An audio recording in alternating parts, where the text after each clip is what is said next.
For trainers, collectives, and individuals that were looking for a program to follow that was chud free or perhaps one that came directly from us, there is Liberation Martial Arts Online. Thanks to Devontae Everett, Colin, and Aubrey Moat for signing up. If you want to sign up for Liberation Martial Arts Online or want to increase your financial support for the Southpaw Project, you can find special tiers on our Patreon. You can also sign up for Liberation Martial Arts on Substack. If you'd like to listen to all of our shows without any breaks or interruptions, you can also find uncut versions of our shows along with Fighters Brew and SDS9, also on Patreon and Substack. This is Sam. This is Jason. And this is Fight Study.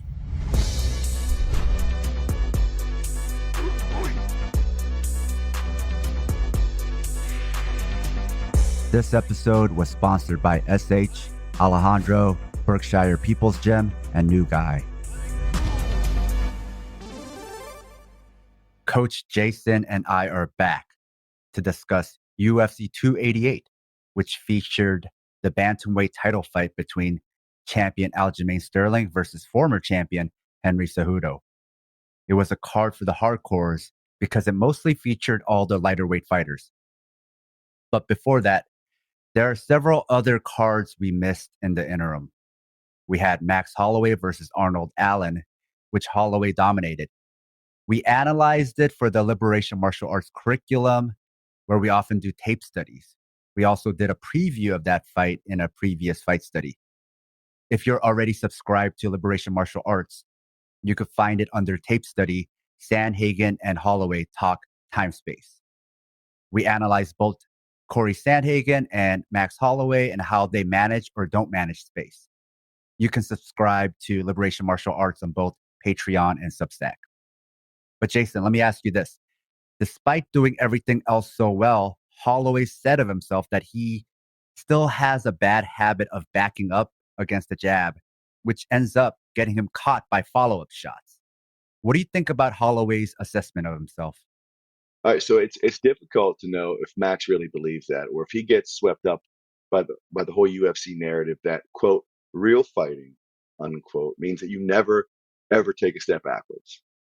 I think Max did an excellent job of handling the pressure and aggression of Arnold Allen. And obviously, Allen can crack. And only those who've been in some sort of fight situation with Arnold Allen do you really understand that kind of size and pressure at 145 pounds. So, I mean, you also have to remember that when Allen was going for broke in the final seconds of the fight, Max was giving some ground so that he could land his own counter. And his counters were 3-2, 2-3, and he dropped Allen at the end of that round. So he showed some real patience. And I honestly thought it was masterful when showing increased maturity, given, I always think people should probably angle off, right? Whenever they exit or they drop. You don't want to be too easily timed dropping backwards, because a person moving forward and a person stepping backwards, you're always faster whenever you are moving forward off that pushing off your strong foot, and the other person giving ground going backwards is never as quick. It's like pro football D-back 101. I don't even know if someone as skilled as Max Holloway is immune from the bullshit pressure of the almighty public relations team that is the fucking UFC and forcing fighters to fight a certain way. Or if he's like really that kind of athlete that is that hard on himself. And I think he may be, because there's some real greatness there. But at the same time, if you're walking away from that kind of performance, and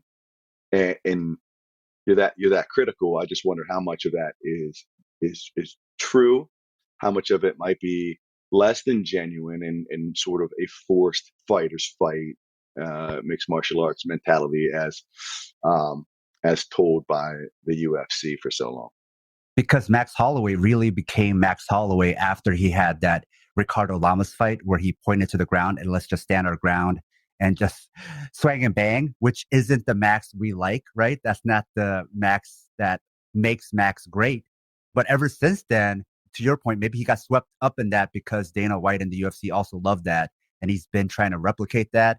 And even in that Arnold Allen fight, towards the end, he also pointed at the ground and just said, let's do this. And so, yeah, maybe Max Holloway himself is not a fighter who can just step back from that narrative of I have to stand here and just bang.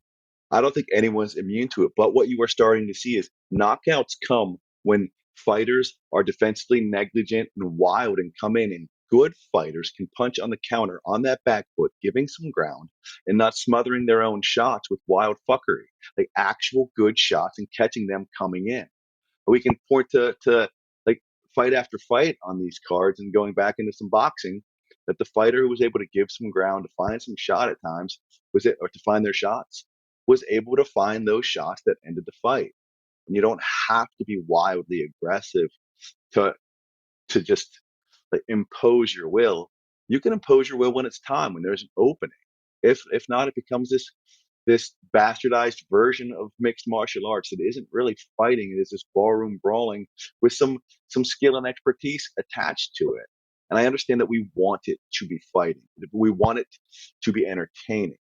But it is still fighting and it's still entertaining if you give the appropriate amount of space and find good timing and good leverage on those shots thrown from the appropriate distance. And if you don't get that, like, if you honestly think the Diego Sanchez versus Clay Guida fight is what fighting is supposed to look like, fuck yourself. And God help us all, because we can't cure that. It's like watching NASCAR just for the crashes. That's all they want. It's bad fighting for violence sake. And I mean, I would like to think that we're better than that, but the average MMA fan and now the average MMA fighter really fucking isn't. Then we had Curtis Blaydes versus Sergey Pavlovich, which again ended with Pavlovich KOing another opponent in the first round. Blaydes really seems to have a problem with feints. You feint against him and he overreacts. And though he has a jab, his jab seems real limited. And once you got him biting on feints, the takedowns don't seem to come. Well, shit, man, I'm not sure how you eat a shotgun jab from someone who hits as fucking hard as Pavlovich and don't get a little flinchy, and start biting on feints. And I think Blade's brain was telling him like the whole Danger Will Robinson shit, because he's like, wow, that was his jab. Yeah. And then, and without question, Pavlovich has really, really impressive power. We already know that Blaydes has been on the receiving end of some really brutal knockout losses.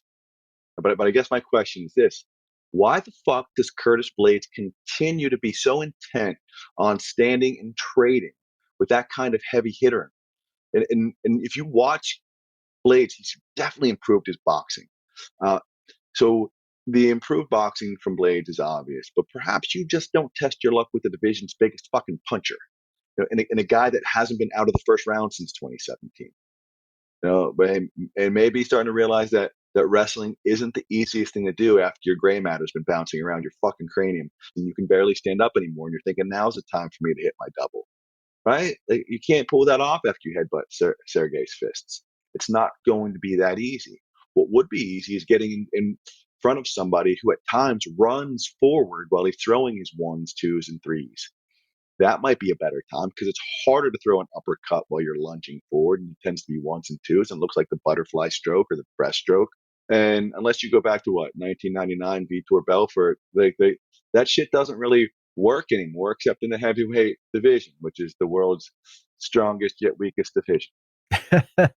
You mentioned the uppercut, which made me think of Derek Lewis, who KO'd him with an uppercut as he was shooting in. So it seems like you're implying that maybe that's still in Curtis Blaydes' head, but that he shouldn't worry about it because it can't come from every situation, especially when they're charging in. It can't. And you've got to start tying the skill sets together. It isn't punching and then kicking and then wrestling. It's a combination of skill sets, and you can use punches to set up your wrestling. You can use wrestling to set up your punches. You can use feints and reactions to lead someone with your fists into kicks. And when they overcommit, you can start kneeing to the body. And it's mixed martial arts.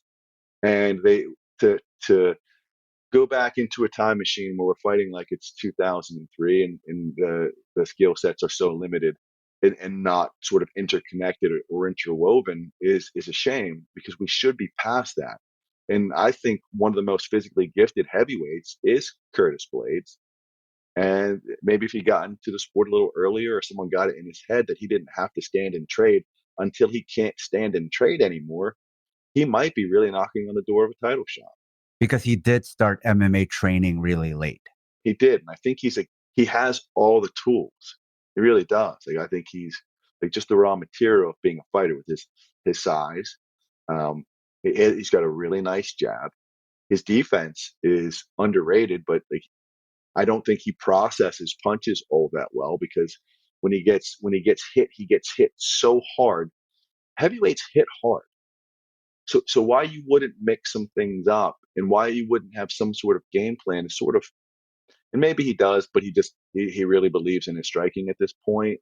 Or again, I don't know if this all circles back to this want for everybody to be entertaining as opposed to good.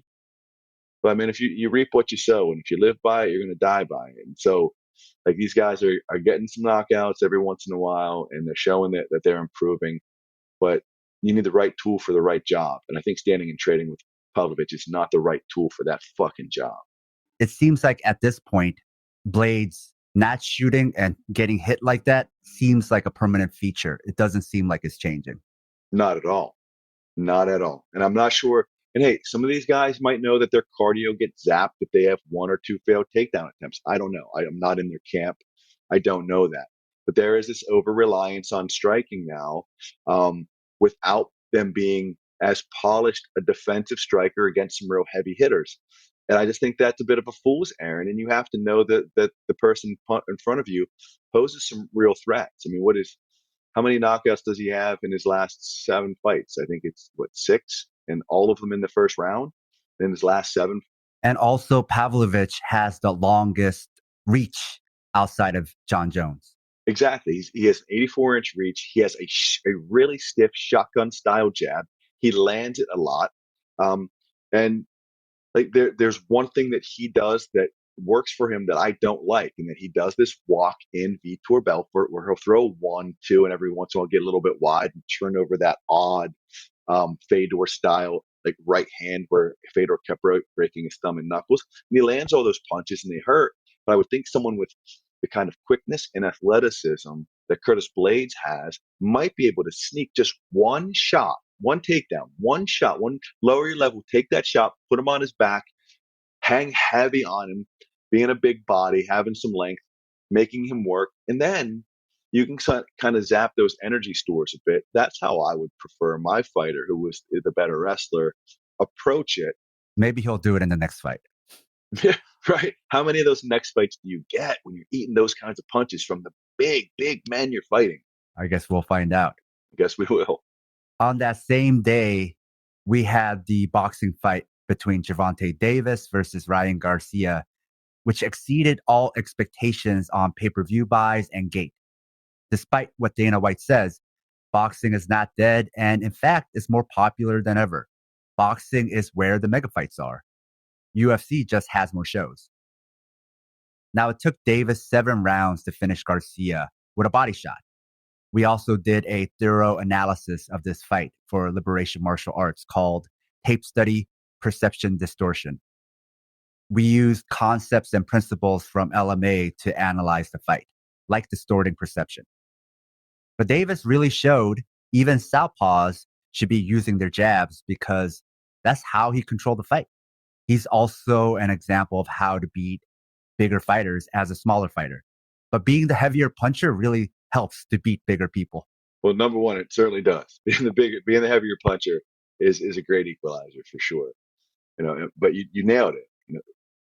We certainly need to talk about the 2 left hands that put Garcia on the floor, but there were lots of nice, stiff shotgun style jabs.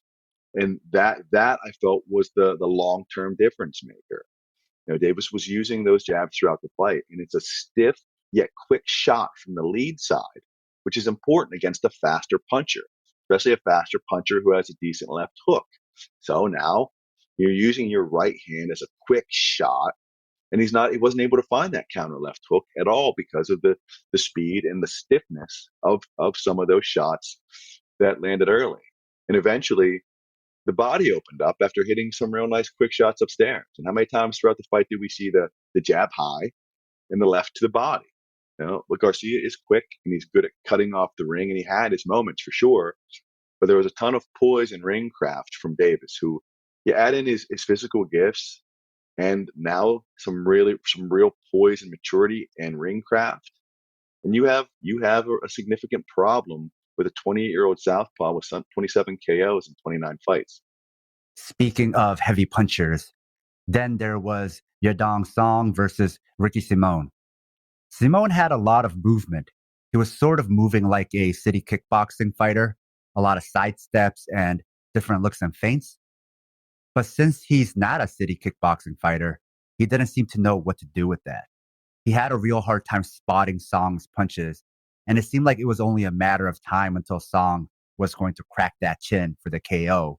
And he did in the fifth round. Simón is good, which only speaks to the depth of the bantamweight division. When I tuned into that fight, I was seeing a 25-year-old Song Yadong with excellent fundamentals. And he's seen, right? He like from his footwork, from his hand positioning, from bringing his punches back to his chin. And it's MMA, so you're not going to be 100% with that. And I know that it's a give and take. I speak to that all the time. But I'll say it again, he's 25 years old, and he seems to really be starting to come into his own as a fighter. And it just, if you take a look at his effort and performance against Sandhagen, I think that was absolutely superb. I had it 2 rounds apiece going into the fifth, and I think Sandhagen is one of the best fighters on the planet. And he pitched a shutout against Simón, who has won 5 straight. And Simón is tough. He's tough. He's fast. He's strong. He can wrestle a bit. He can punch a bit. He can kick a bit. And he's another fighter who's coming into his own. And he looked like a guy from the Contender Series against the vet. Song Yadong looked that good. And he looked very fundamentally sound and just immensely confident against a guy who, like you said, moves a lot and has a lot of tools. And that kind of confidence is born of, I don't know, doing the right shit and having success doing that shit over and over and over and over and owning it. And I think he's going to be a force. He's 25 years old. I mean, I think we're going to be mentioning his name quite a bit and from here on out. Then there was one Fight Night 10, Johnson versus Moraes III. We released a bonus episode for this one, where I also got into the politics of one and Chatri. You can also find that on Substack and Patreon. Now let's get into UFC 288, where Aljamain Sterling beat Henry Cejudo by split decision. Jason, what did you think of this fight? I think there were some small adjustments that Cejudo could have made that might have won him the fight. Like when he caught the kick halfway through the first round, he just let it go to try to bomb the right hand, as if he's not fighting Aljamain Sterling. You hear a lot of talking heads clamor about the front headlock series, but I've wrestled with Aljo, and he's got the widest back of any 135-pounder probably ever.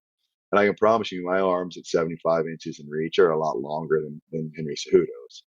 So, like, that's much easier said than done. Yes, he probably should have stayed in that position, maybe bounced his head and punished him a little bit, and really let the optics run wild. And like, what else? Henry would have been well served to take the outside foot position at times when Aljo went southpaw, and he didn't, as if that didn't matter against a long fighter who likes to throw that left kick. And giving Aljo that outside foot position sort of puts you in range for some of those left kicks. I also tend to agree that the tall stance hurt Henry at times. I thought that he would mix up some crouching and coming out of that crouching, and have better mobility against a really mobile opponent in Aljo. Aljo moves very well, and he's very tall, very big body. And maybe a lower stance at times would have made it easier to beat Aljo to his hips. In a pretty close fight, little things like that really count if you can sneak one or two. It was a very close fight. I think it was closer than most people make it seem. And here's the last thing I'll say about like adjustments I would have made, because it's easy to armchair quarterback after the fact. But like, Cejudo can give ground and reset. Like, his forward pressure and movement became so patterned that it became just a little bit predictable. And you can't fight Sterling is way too good and too smart of a fighter to be predictable. You can't do that against him. Changes in rhythm, soft touches, quick touches to set up some other things, or to show increased volume and accuracy at times might have made the difference. And those little things become important, right? You're allowed to reset. You're allowed to use little shots to set up bigger shots.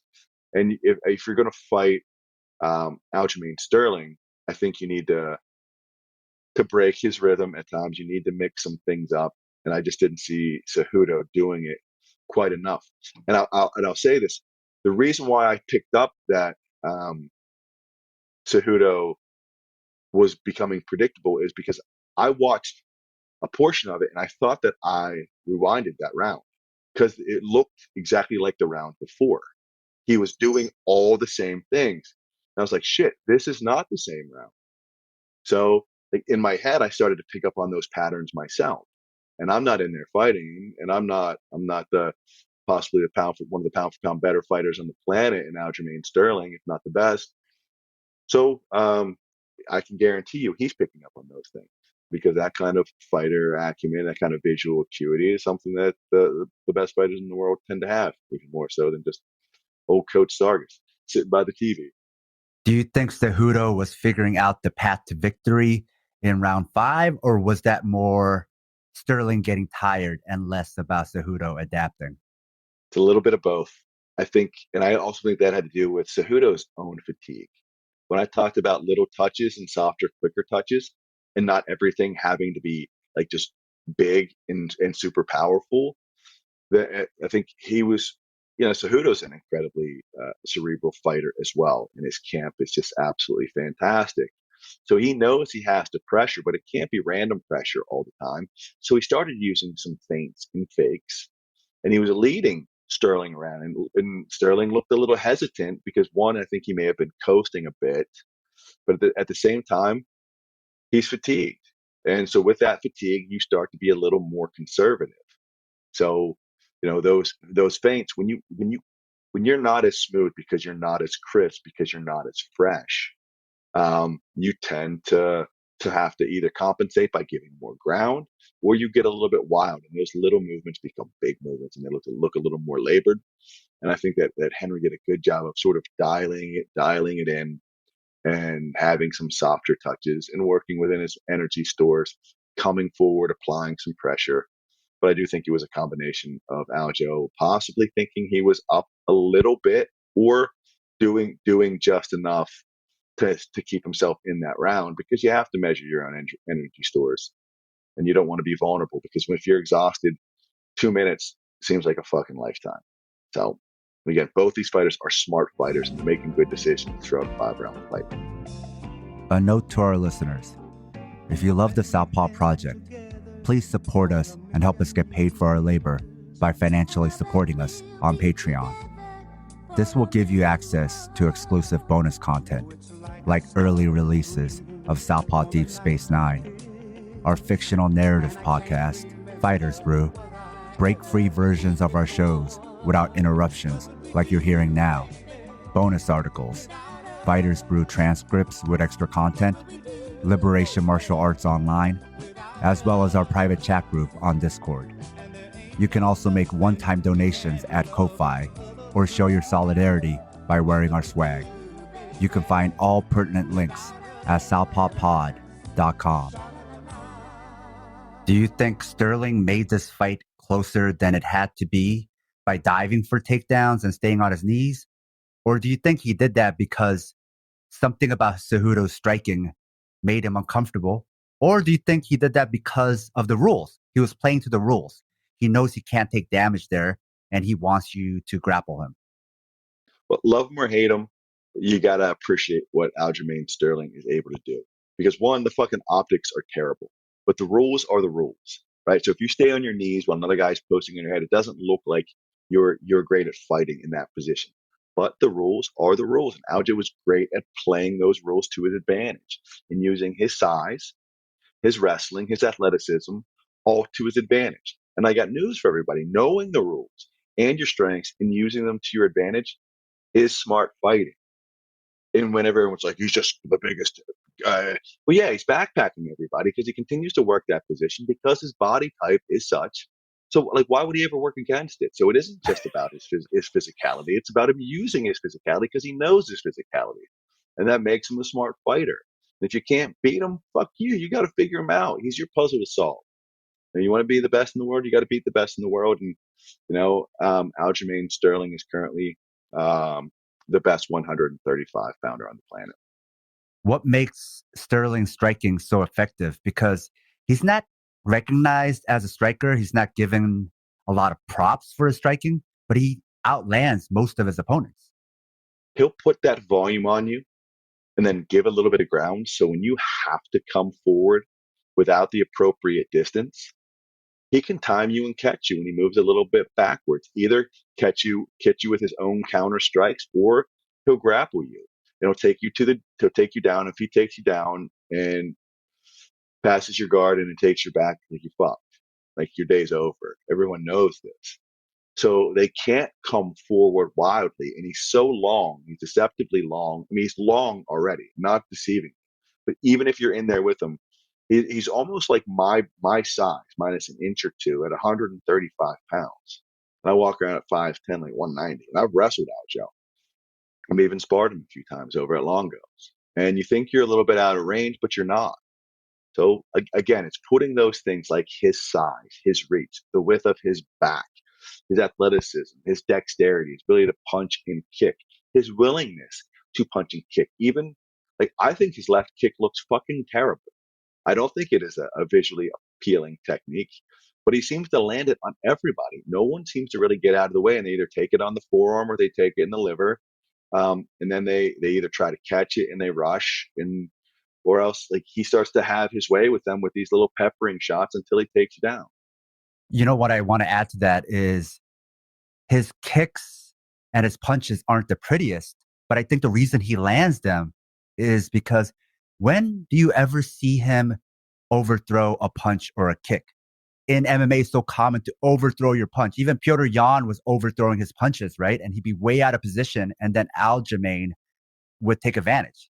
When do you ever see him out of position like that? Yes, his shots aren't pretty, but he still never breaks the cardinal basic rule, which is not to overthrow your punches, not to overthrow your kicks where you're out of position. And he doesn't put himself out of position. Exactly. He doesn't strike himself out of position. So it's hard to get away with any cheapies. He's real quick to reset. And this is a testament to Ray Longo. Ray Longo was saying those things, like to reset, to put yourself back in position to punch, kick, or wrestle. And it's nothing that it's not a novel technique or a novel consideration, but it's taking somebody who has so many tools and just bearing some fundamental reset of position, as opposed to having a wild either continuation of offense that doesn't lead anywhere, or letting that offense take you out of position, and your ability to reset is hampered by like lack of balance, and he's a big body, so if he gets out of position, that's a pretty big correction. No, he stays within himself and within his physical framework so exceptionally well. And he's well coached, and his conditioning has come a long, long way as well. So he's not tiring in the third and fourth round like he used to. And when he does, like, he's also good at dominating a position and still winning while taking a little bit of time off. And if that's not the most visually appealing shit in the world, well, I promise you, if he was your fighter in the corner, you would be telling him to do exactly that. Now, the ending really rubbed me the wrong way. Not Cejudo possibly retiring, not Sterling winning, not even the Chud, New Jersey crowd. It was Sean O'Malley coming into the cage, dressed like Michael Jackson in the classic Michael Jackson Beat It red jacket, fucking days after the public lynching of Jordan Neely, who is a Michael Jackson impersonator. And this happened not that far from where the fight was happening. It happened in New York. And there was a huge New York contingency there because Aljamain can't fight in New York for some medical reason. So his home fight is in Jersey. And not only that, all the social media pics of Neely is him wearing the red Jackson jacket. It was totally inappropriate and fucked up. Then he takes off the jacket, O'Malley, and you got Merab Dvalishvili wearing it, thinking it's funny, while no one in the entire UFC is talking about the lynching of a black man not only days ago. And again, miles away from where the UFC was being held. We had a lynching and a deadly mass shooting in the same week. And you got US MMA fighters like MMA GOAT Demetrius Johnson yelling about freedom and Murica. Like, this shit is so gross. It seems like a farce. It's worse than the WWE, which is now a joint company with the UFC. And they showed their first co-promotion in this event with WWE wrestlers promoting the main event. And it was also very cringe. So this satire is only going to get worse and worse. And you got all these MMA fighters now explicitly admitting they now want to be influencers and YouTubers. And part of their fighting is to grow their YouTube channels because that's their retirement plan, because they don't get paid that much as world-class athletes. Henry Cejudo, Mighty Mouse Johnson, and Aljamain Sterling all talked about using fighting to grow their YouTube channels. O'Malley was a YouTuber and podcaster even before breaking through as an MMA fighter. So it really is becoming influencers fighting MMA. And part of O'Malley's whole social media and influencer shtick is stealing from Black culture. The motherfucker is born and raised in Montana. Fucking Montana. He built his whole fan base and identity on appropriating Black culture. And you show up to the UFC in a Michael Jackson outfit days after a Black Michael Jackson impersonator was lynched. Holy fuck. Then you got the rest of the martial arts, quote unquote, community thinking the lynching was justified, that doing shit like that is the whole point of their training, which is why they love the fucking Punisher logo. We also had friend of the show, Dan Tom, getting attacked for calling out racism and openly speaking about the history of colonialism to explain the problems with Dreykus Duplessis, whose whole deal is how he's the real, quote unquote, African. So more evidence about the dumpster fire of the MMA community. You also had, not long ago in the media, how a BJJ coach broke a student's neck, paralyzed them for life, and the community siding with the teacher. I mean, I can go on and on. I'm not even talking about the grooming and sexual abuse in the dojos, and also MMA and BJJ's connection to white nationalist groups and how it's become a pipeline and recruiting area.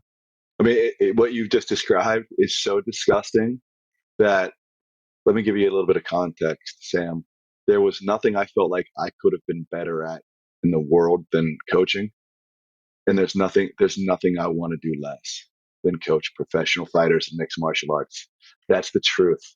That is the truth. The game is that ugly. It is that bad. And if you have a conscience or a soul, it will suck it out of you. And what's strange is, some of these great athletes, they're not like, I think Aljo's a fantastic fighter. I don't think he has any charisma or any natural fucking charm or showmanship whatsoever. Everything seems forced and disingenuous.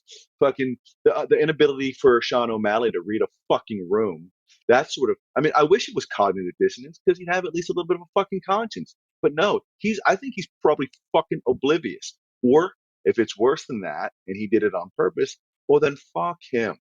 But that means there's no one around him speaking the obvious. There is no bottom. And that's the problem. There is no bottom. No one gives a shit. And if you try to bring honor or honesty or truth to a cheater's game, they will fucking destroy you. Right? It's one of the reasons I'm out of it. I don't like it. I don't feel good about myself. And I still think some of the shittier aspects about myself, or I can be a volatile human being based on being thrust into the thresher of this cortisol and adrenaline and this constant like hypervigilance of these assholes always being around you. So you always feel on guard and on the defensive. And I don't think it's a healthy place to be. And I think if you I think if you submerge your brain in that kind of shit for such a long and steep it in adrenaline and cortisol for like extended periods of time, I think it does some damage. Right. So I feel better out of it. But I really, really like watching the fights. But now the filler time in between, it's so disturbing.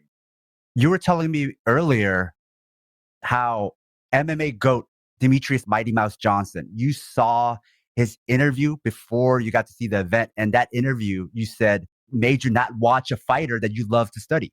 Exactly. A lot of what I feel like I've learned visually from watching mixed martial arts comes from how complete of a fighter Mighty Mouse Johnson is. And I couldn't bring myself to watch it. I just couldn't. I couldn't. I didn't want to. I didn't want to give any extra viewership. I didn't. And I wish that I could extricate myself from that, because like I'd probably be a better analyst. I could probably watch more fighting.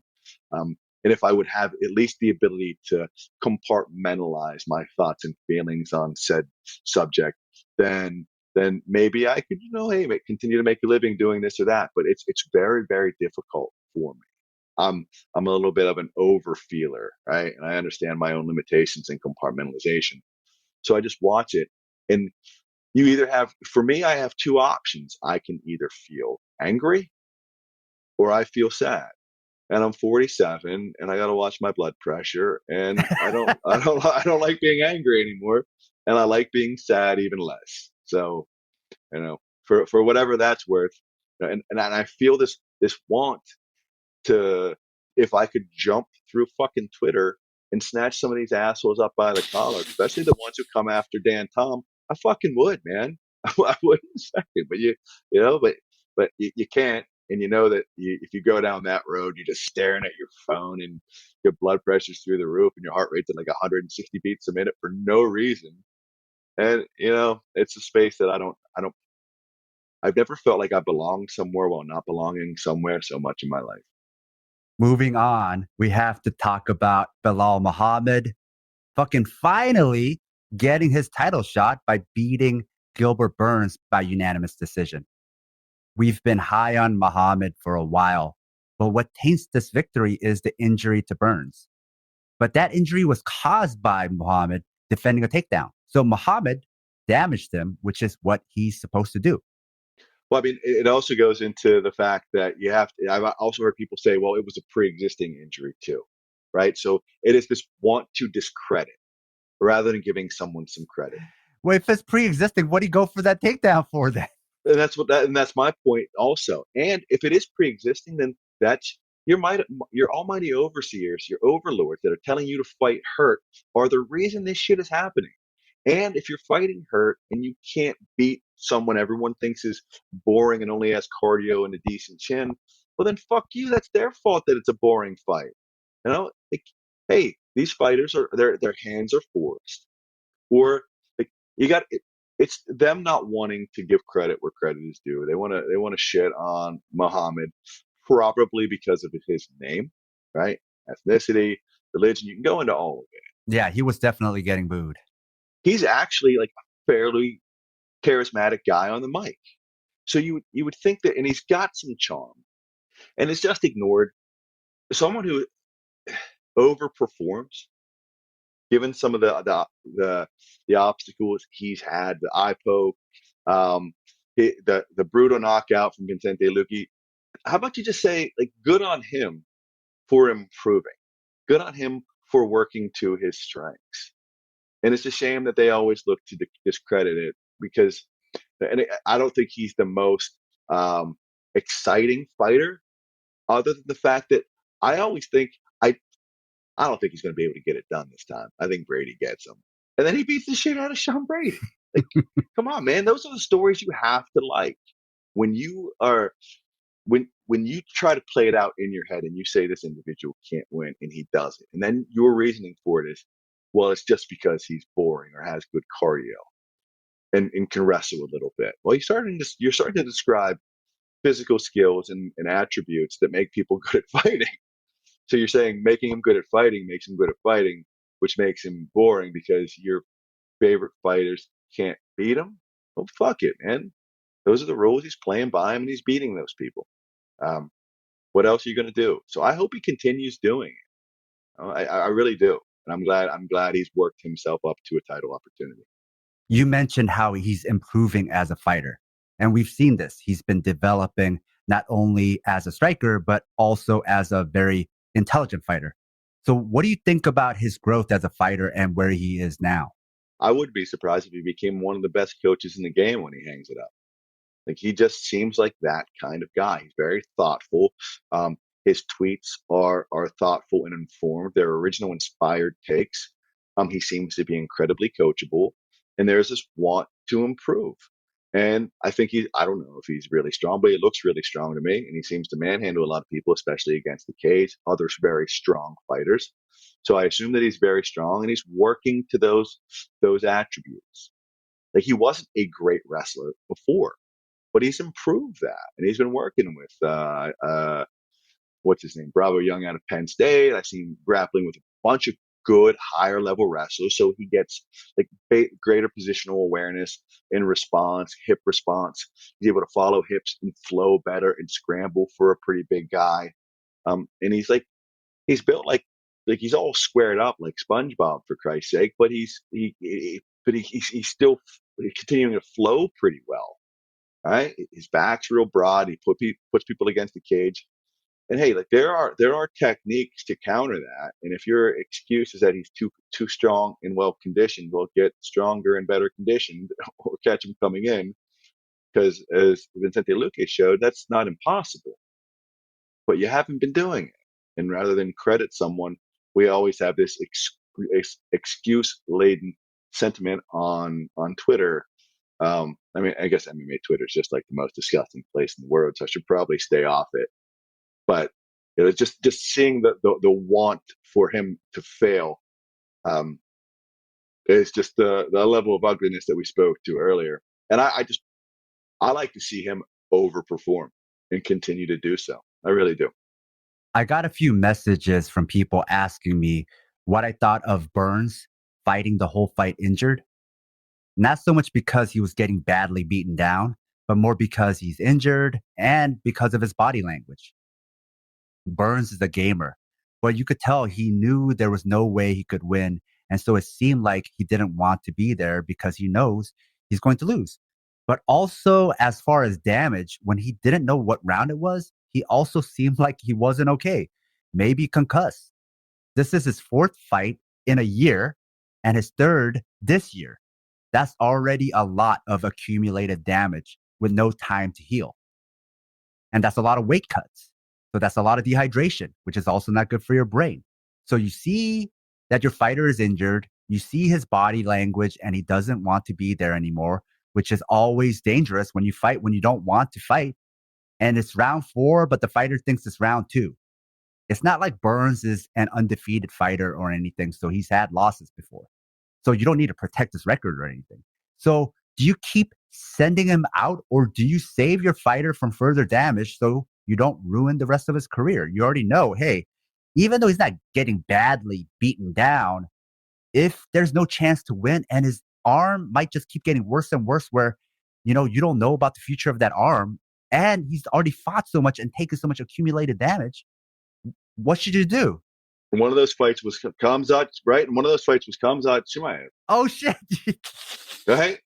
You're not going to let his brain relax a little bit and recover? For fuck's sake, man. They're fingers crossed, hoping for a Hail Mary so they can bring home.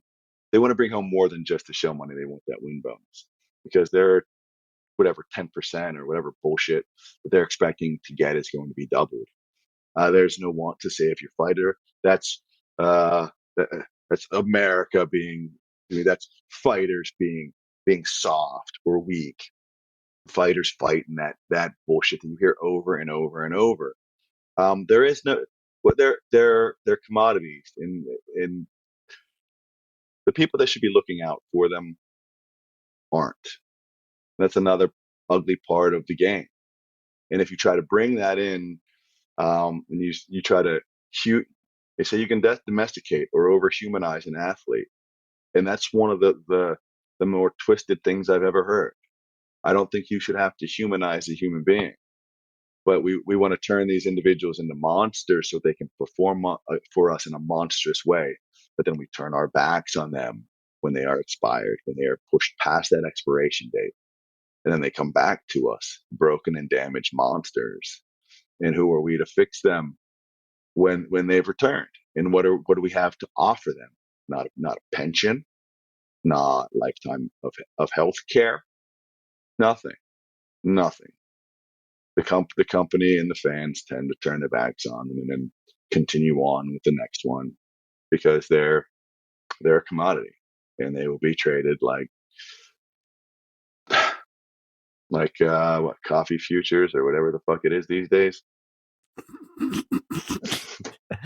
They'll be treated like crypto. Yeah, exactly. A sponsor of the UFC, mind you. Absolutely, because fortune favors the bold or brave or whatever the fuck that is. I'm like, whatever, shout out to their bullshit fucking manifesto.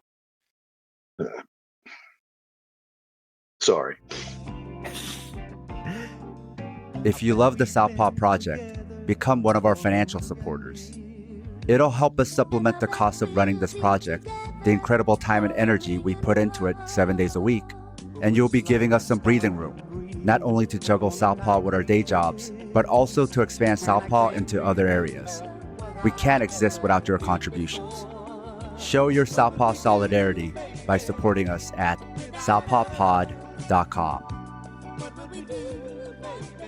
Then we had the title eliminator fight between Xiaonan Yan versus Jessica Andrade, which had Andrade reverting back to the Marauder who charges in with hooks and gets cracked. While she was at UFC PI, we talked about how she's no longer a brawler, but becoming an intelligent fighter. But for this fight, she was back in Brazil with her old team. It took Yan a little over 2 minutes to finish Andrade with strikes. Yan went into this fight as the underdog, mind you. Jason, tell me about this fight and about both their performances, because just as Andrade went back home for this camp, Yan went to Team Alpha Male. Well, I think it's another example of someone giving a little bit of ground and catching a wild fighter being wild and wide open. Right? You want to come in and maraud in like the other person can't throw a fucking punch? She's wading in, throwing triple hooks like she's cracking like Alex Pereira, and she's wide open for that shit. Young gives a little bit of ground, crack, bang. Fighting is supposed to be mixed martial arts, and you would think that there would be some artistry. You keep talking about this mixing part, man. What is this mixing part you're talking about? You're just supposed to stand and bang. This isn't a cocktail party. What sport has ever had 6 hooks thrown in a row? Like while running forward. Yeah, I've seen that before. That was Fabricio Verdum versus Stipe Miocic. Yeah, right. I've seen that movie before. And I guess my problem with it is that after you see these improvements in Andrade, and she's measured and she's a little more patient, and you're like, this could be her 2.0. Yes, I remember that conversation. Yeah, I was really, really impressed on it. But have they really doubled down and put like $5,000 on them winning by knockout and getting a performance of the night or a knockout bonus? Is that the shit that's happening here? They can't bet on themselves anymore, right? They can't gamble on themselves anymore. So now they only have the performance bonus that they could win. Jesus, Lord of the fucking Flies, man. I guess getting uglier and uglier and uglier. Yeah, it's strange to see her regress. She was making real improvements. She was measured. To your point, she was giving ground in her fight against Lauren Murphy. She wasn't rushing, right? She was calm. Even in her last fight where she lost, she still looked better than this fight. Yeah, she ran into just a ridiculously good wrestler, right? And it poses a whole bunch of problems for so many people in the division. But Andrade is a heavy-handed fighter in a division that doesn't have a lot of bangers, right? So she can be patient and find some really good shots. I can't see anyone watching the fight where she performed so well against Murphy and then going, hey, see that? See everything that worked here? Never do it again. And let's just start spamming hooks and running forward, face first, chin up. I mean, the only difference I could think of is that was at PI. This training camp was back home. Yeah, but like world-class athletes are born from discipline, regimen, and repetition. Exposure to top-level techniques in disciplined repetition, not practice makes perfect. Perfect practice makes perfect. We're going to get our reps and we're going to build it and we're going to have it so etched into our fucking gray matter and instilled into our DNA that we couldn't do it wrong if we tried. that's what you want to do. And I think that's the difference between boxing and MMA is you have these multiple disciplines with this want to entertain, this WWE sort of fuckery that's amplifying this message. And so you see a regression in skill and talent development in favor of entertainment. And again, I wish some of these assholes were more charismatic, because I might forgive an inability to show technical prowess in favor of entertainment if I didn't have to fucking hear you in your maladroit hackneyed attempt to be good on the fucking mic. And they're terrible. They're all terrible. Again, I digress. Go back to Andrade. In thinking about that, when you watch boxing, you might follow a fighter and see them lose. But even in their losing performance, you're not like, oh, damn, they regressed in their skill. They fought the same as they did, and then they lost because other fighter fought better or had a better game plan. But you never really talk about somebody degenerating. Whereas in MMA, that happens all the time. Right, exactly. With a complete breakdown in any and all fundamentals. Not even a breakdown. They just seem to have forgotten them. When good fighting is born of that sort of repetition and exposure to high level technique.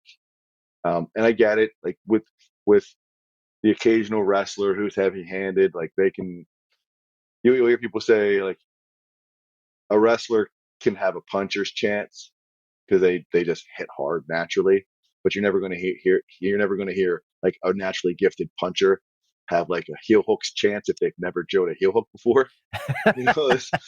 So it becomes a little bit different, but there just isn't this want to have true ownership of skill acquisition, like, and just really, really own it. And that's why I was really impressed. At 25, Song Yadong looks like one of those fighters, and he's super physical too. And he's a young man, and I think he's someone who is going to continue to develop doing the right thing. We could talk about Volkanovski and how he's continuing to develop. It doesn't mean every bit of fundamentals, because MMA is a different kind of sport. Like we could talk about Volk, and he doesn't have high hand position all the time, but he changes stances so much, and he understands distance, leverage, timing, movement, and he understands the trade-off there. And he also has a pretty good chin. And so again, it goes to working within your natural abilities and the skills you've acquired. But it should be true ownership of those skills that you've acquired. There is skill acquisition, skill development, skill acquisition, skill refinement, skill ownership.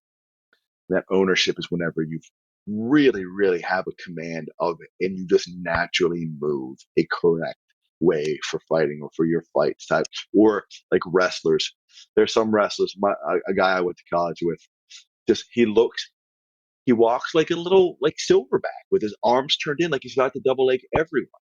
And that's just how he moves. That's how he moves now. He walks already set up for a double leg. Is that what you're saying? Yes, he honestly does. His name is Doug Moore. He's a great friend of mine. He's 4-time state champion, West Virginia's first 4-time state champ, and he looks like he's about to double leg the world. And that's just how he moves. Because it's been embedded. The repetition has been there. The exposure to top level technique. He was training with Olympian Ken Cherto from the time he was like 7 years old. So he can't help but move that way. Plus, our body takes such a beating, and we've always gone shoulders forward, elbows in, that like our posture's not great anymore unless we can think ourselves out of it. Jan, like Holly Holm, does that thing where she shouts as she strikes. As a coach, do you think that's just a preference, or do you think it can actually hurt you as a fighter? So that's a good question, and I don't know. I just find it the most annoying thing in all of mixed martial arts, next to the fucking alt-right, alt-white, like fascist aspect of it. Like, it's just so annoying to me. But that's actually a good question then, because if you're a coach, do you have a fighter stop doing something just because it annoys you, but you're not even sure if that hurts them as a fighter, which might break up their whole rhythm and stuff, right? Because you said sometimes you have to allow them to do something that annoys you just because it helps them with the rest of their game, right? Yeah, well, Felder used to do this every time he'd throw a punch or a kick. And I never corrected that because like he's a killer and he likes doing it, and that's what he does. If it helps them breathe, if it helps them take a body shot or reset their breathing, so they're not holding their breath, then hey, all the power to them. I actually the I find worse. Hey, I find that more annoying than the yelling. But that's a good pro tip for other coaches and instructors. Just because it annoys you personally does not mean it's wrong. Absolutely, right? Whether you know, I, it's a very strange example, but somewhat entertaining. I had a fighter who was very good, who had minor Tourette syndrome, and whenever he was stressed, he would do this thing where he would crack his jaw by moving his jaw left and right. I'm like, close your mouth while you're fighting, man. You can't do this. Like, can't help it. Can't help it. And I said, well, try to focus on it. And when he did, so that he wouldn't, he was a really good fighter. I think he's still 8-1 or 9-1. He lost in bare knuckle to Julian Lane, but he was just a tremendous MMA fighter. And when he was trying to fix that aspect of it, he couldn't stop himself from fixing his cup.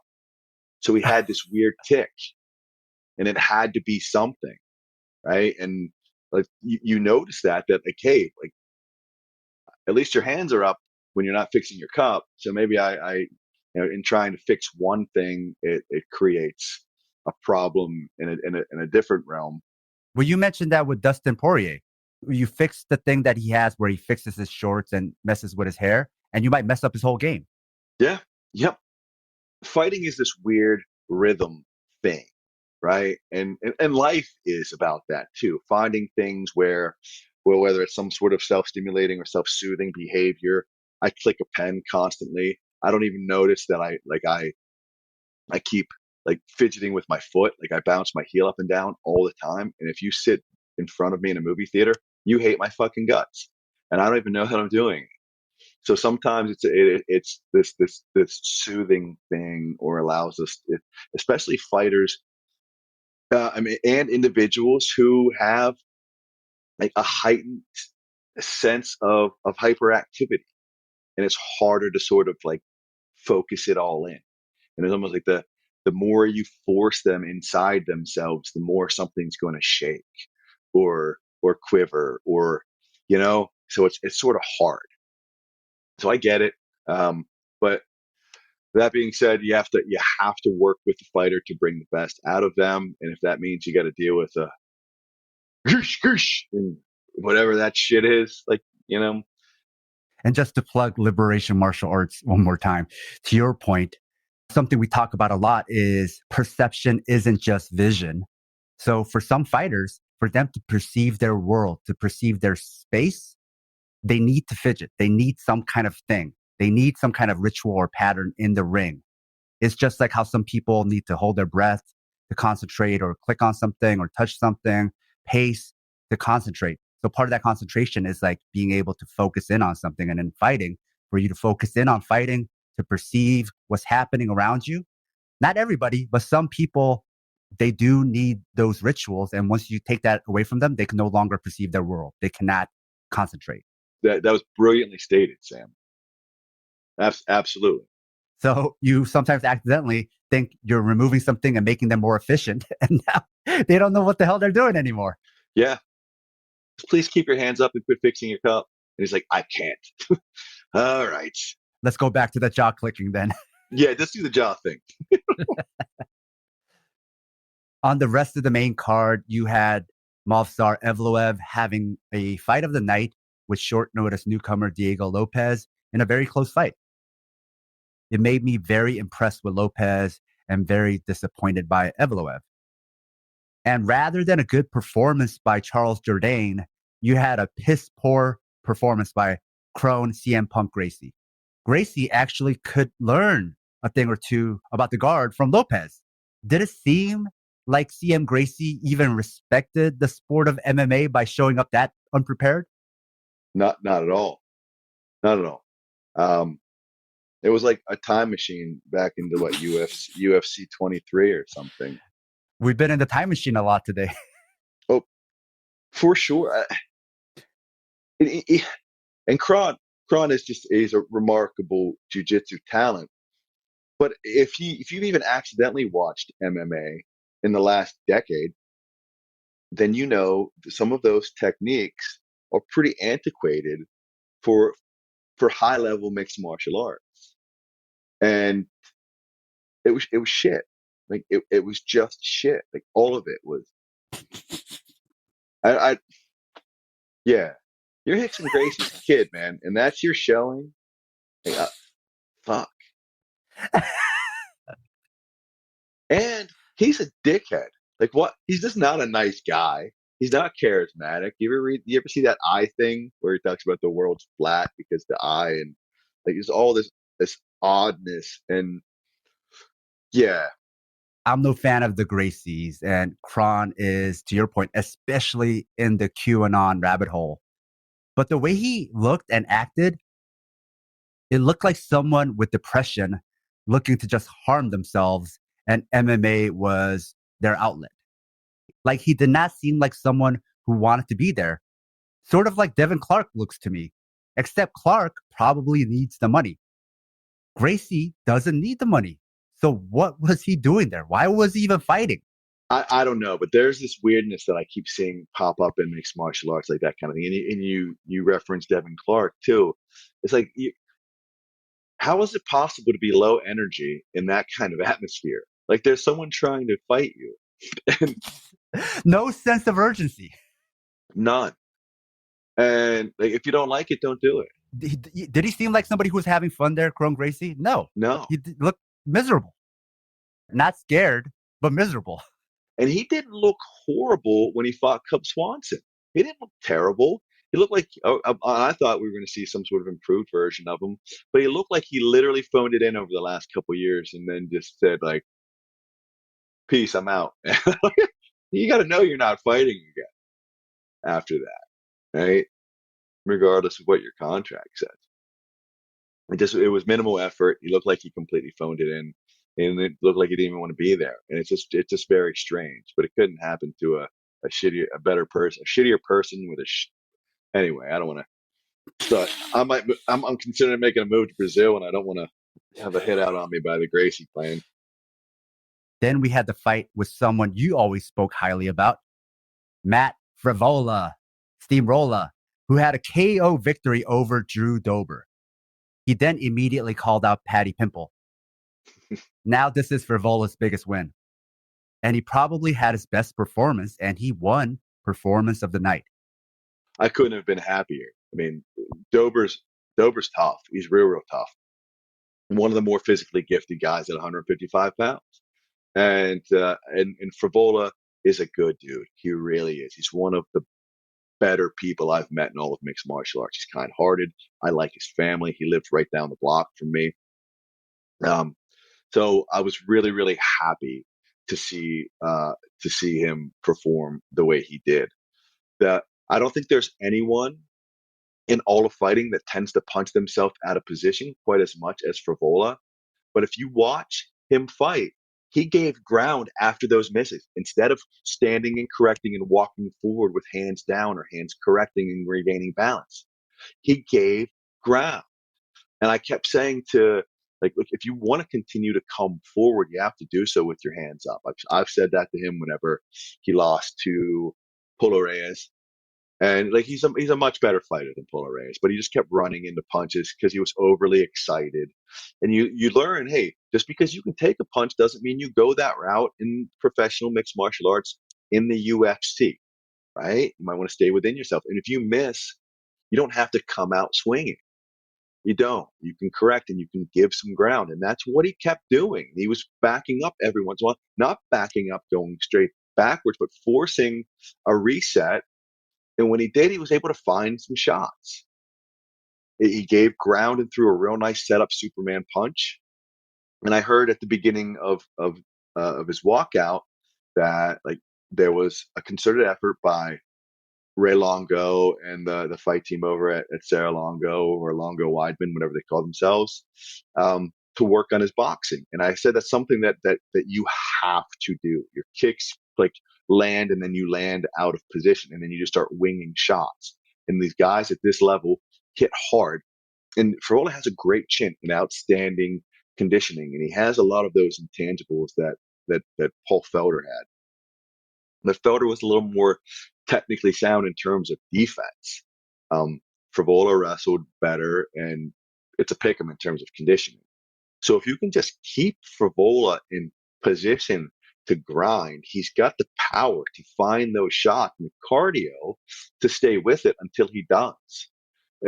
If you would have asked me what I thought his path to victory would have been, I would have thought it would have been something like that rather than starching him in the first round. But fucking A, if he did. And I was so happy to see it. I was really, really happy for him. And now he's finally ranked. He's finally in the top 15. Ranked roller. So, you don't have to do everything perfectly, and I can be a bit of a technical snob, but I do think there was an effort to sort of reverse engineer some of the stuff that made him vulnerable and left him overly exposed. And I think, and they didn't completely reinvent him, but they made him move back and reset until he sort of comported himself and could go back on the offensive. And that's one thing Frevola does well. Bring some fucking heavy offense. But it doesn't serve you well to bring that offense while you're headbutting shots all the time. So he creates a little more distance so that he can find those big shots. And those kinds of resets will almost always benefit Frevola. So I was really, really happy to see it. And I was happy for Matt, and I was happy for his camp. Lastly, I want to mention Verna Jandiroba, who dominated Marina Rodriguez, her biggest win up to date. I wish this was higher on the card because they both deserve it. They're both at title contention. I think Marina Rodriguez was at one time the number one contender. So it's too bad that they put this early on the prelims. I also want to mention that Jandiroba is one of the few UFC fighters to openly denounce Jair Bolsonaro and openly support marginalized people. She even identifies as a leftist. So who knows then how far she can go in the UFC? They're probably looking for ways to bury her. Yeah, they'll tank her. They'll railroad her. Jason, thoughts about this card as a whole? I'm going to be honest with you, and I'll be honest with our listeners. I didn't watch the card as a whole. I couldn't bring myself to. I just couldn't. I was sick the night of the fight. So I took some cough medicine. I fell asleep a little bit early. I got up, I checked some things, and I try to avoid most of the echo chamber that is MMA Twitter. But I started hearing some things, and it just the whole thing just sort of bothered me. And if I can watch the fights in a vacuum, I try to. The walkouts, even the post-fight commentary and the antics at the end, it reeks of piss poor WWE. Remember when WCW was getting its footing and they were awkward and clumsy? Yes. But you would at least feel like they would at least make there was one good giggle. They would be like, all right, they're getting it. And then they brought over like the Hogan with the black beard, and you're like, all right, maybe I'll watch because he's improving their shtick. There's none of that. It's so absent of that.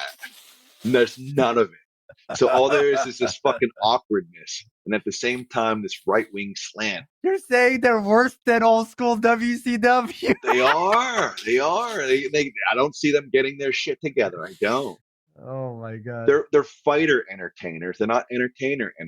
They don't understand that public speaking is a skill you have to develop. They're not Stone Cold Steve Austin. They're more like Disco Inferno from WCW. Yes.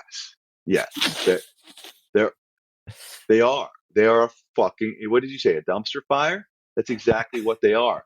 They are a highlight reel of awkwardness and clunky, hackneyed attempts at being funny or entertaining. And they're just bad. They're really bad. How many times does Aljo end with something, bitch? Because he can't think of anything else to say. Oh, the whole beef and all the TV stuff between him and Cejudo was so scripted, was so fake. Because there were times where they were caught and they didn't know. Maybe they were on camera or they were being more candid, and they were just like friendly with each other. Yes, but they did get caught multiple times. breaking character. Breaking character. See, at least with pro wrestlers, even in WCW, they didn't break character. They stayed in character until they got home, and then they were their real selves. Whereas MMA fighters can't even do that while they're doing their pressers and stuff. Well, I'm assuming at some point because it is so bad, it's overt, and I think there will be some sort of, they're going to teach these folks the gift of gab a little bit, and some of it is honestly a gift. Like, you can improve it, but there's some people that are just more charismatic than others, and some people that will always be a little bit clunky and awkward. And then there'll be those tweeners that can take their clunky awkwardness and make a shtick out of it and make it funny, and you want to tune in. I haven't seen a ton of that from these top tier UFC athletes. With all that said, that's it for this fight study. Thank you, Jason, for your analysis as always. Always a pleasure, Sam. Thank you all for listening. I don't. If you like this episode and like what we do, support us on Patreon or Substack. We also have the Liberation Martial Arts program if you want to train with us from wherever you are. You'll find lots of techniques, exercises, theory, pedagogy, and even political theory. We also have Fighters Brew, which is a manga-inspired martial arts audio series, as well as Fighters Brew transcripts that include martial arts tutorials. You can find Liberation Martial Arts online, along with Fighters Brew, on Patreon and Substack. You can find Southpaw merch at our store. You can find all pertinent links on the show notes, or by going to southpawpod.com.